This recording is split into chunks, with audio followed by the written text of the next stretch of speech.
দ্বৈতাপতিকে নিয়ে ধর্মসভা করে মমতা বন্দ্যোপাধ্যায় ভণ্ডামির মুখোশ খুলবেন। দীঘার জগন্নাথ মন্দির নিয়ে এভাবেই আক্রমণ করেছেন শুভেন্দু অধিকারী।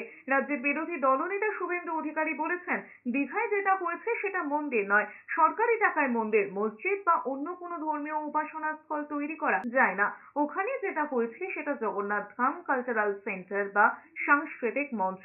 পুরীর মন্দির 4 ধামের এক ধাম। পুরীর মন্দিরকে নকল করলে মানুষ মেনে নেবে না। রাম মন্দির হয়েছে দানের টাকায়, সরকারের টাকায় নয়। এবার দ্বৈতাপতিকে দিয়ে মমতা বন্দ্যোপাধ্যায়ের মুখোশ খোলার সময় এসেছে বলে হুঁশিয়ারি দিয়েছেন রাজ্যের বিরোধী দলনেতা শুভেন্দু অধিকারী। জগন্নাথ মন্দির নয়, সরকারি টাকায় মন্দির, মসজিদ, গির্জা কিছু করা যায় না, গুরুদ্বারা করা যায় না। ওইটার নাম হচ্ছে শ্রী জগন্নাথ ধাম কালচারাল সেন্টার, সাংস্কৃতিক কেন্দ্র। পুরী ধাম 4 ধামের এক ধাম। পুরী ধামকে নকল করলে হিন্দু মেনে নেবে না। দ্বৈতাপতিজিকে নিয়ে আসবো, দীঘা সহ মেদিনীপুরে ধর্মসভা করে মমতার ভণ্ডামির মুখোশ খুলবো।